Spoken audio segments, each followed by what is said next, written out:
জুৱা খেল, পাশা খেল, মদ্যপান। এই জেগাত সকলে যদি ভকত নাযায় কিন্তু কলিয়ে দেখা আহিব নোৱাৰে। কলি নাহে, কলিয়ে কেতিয়াও কাকো খেদি গৈ আমনি কৰা নাই। আপুনি যদি কিবা কাৰণত সেই জেগাডোখৰলৈ গৈছে, তেতিয়া ভাগৱতে কৈছে ময়ো বচাব নোৱাৰিম। মানে ক'ৰবাত তেওঁক জেগা দিয়া হৈছে। তোমাৰ মনত সেই জেগাডোখৰ গ'ললৈ যোৱাৰ লগে পৰিয়ালটো বৰ ডাঙৰ। লোভ, মোহ, কাম, ক্ৰোধ, দম্ভ, ধৈৰ্য, অহংকাৰ এই গোটেই বস্তুখিনি আপোনাৰ শৰীৰত আছে। ই আপোনাৰ এই অংগবিলাকক বঢ়াই দিব, প্ৰাবল্যতাটো বঢ়াই দিব। যেতিয়া আপুনি মদ্যপান কৰিব আপোনাৰ সেই ৰিপুবিলাক অট'মেটিক বৃদ্ধি হৈ যাব। গতিকে আপোনাৰ সেই ৰিপুবিলাকে বেছিকৈ ক্ৰিয়া কৰিবলৈ আৰম্ভ কৰিব। আপোনাৰ দুটা ৰাস্তা আছে, যিটো একেটা ৰাস্তাৰে আপুনি পূব ফালেও যাব পাৰিব, পশ্চিম ফালেও যাব পাৰিব। যিটো ৰাস্তাৰে মনত ৰাখিব, যিটো ৰাস্তাৰে ধৰ্মক পায় সেই ৰাস্তাটোৱে অধৰ্মকো পায়। চাবচোন, যিটো ৰাস্তাৰে আমি ডিমৌলৈ যাওঁ সেইটো ৰাস্তাৰে ৰূপৈয়ালৈও যায়। খালি মুখখন ঘূৰাই দিলে হ'ল, নহয় জানো?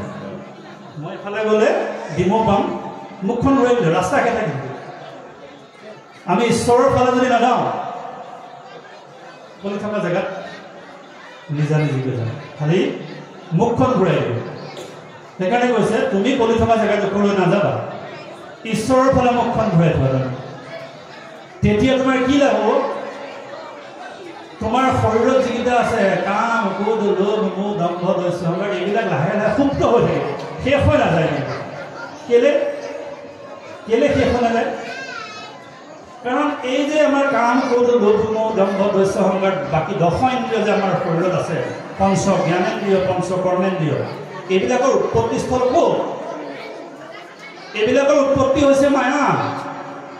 মায়াৰ পৰা আহিছে। তোমাক সদায় সিহঁতি বিচাৰি ফুৰে, তোমাক এই জেগাত আছে। চকুৰে সদায় ভাল লগাটো চায়, ভাল লগাটো চাবলৈ মন যায়। জিভাই ভাল লগাটো খাবলৈ বিচাৰে।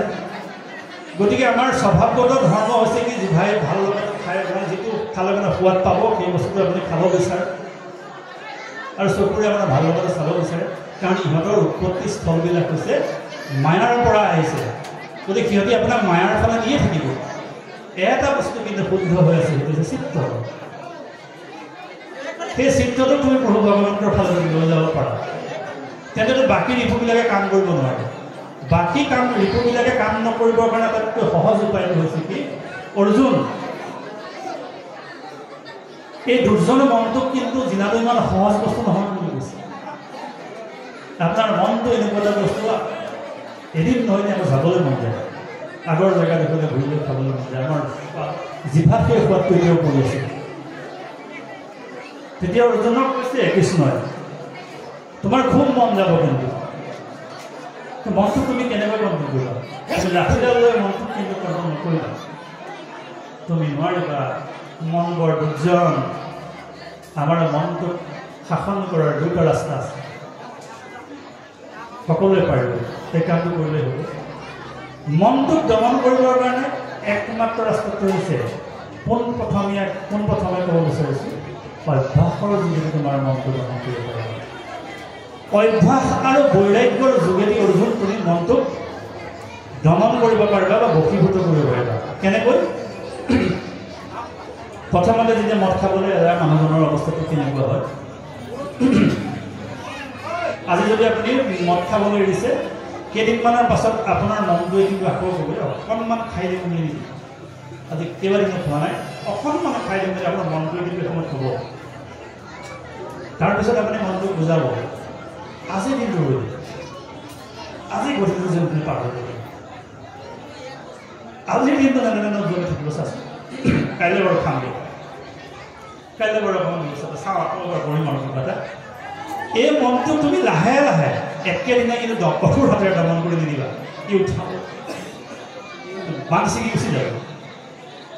এই লাহে লাহে তুমি অভ্যাস কৰা, আজি কালি দেখোন নোলোৱাকৈ হৈছে আৰু অকণমান পাৰিব।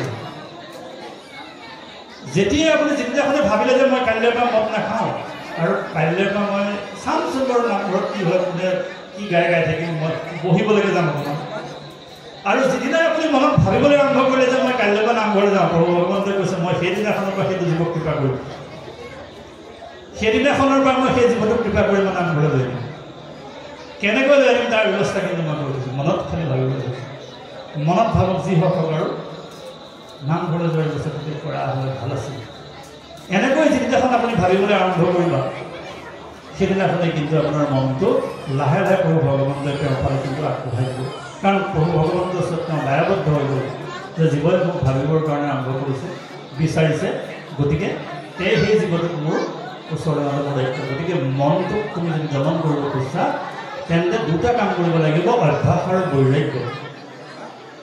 বৈৰাগ্যভাৱে তুমি থাকিবা আৰু অভ্যাস কৰিবা আৰু সেই অভ্যাসটো কৰিবৰ কাৰণে ৰাজা পৰীক্ষিতে কৈছে যদিও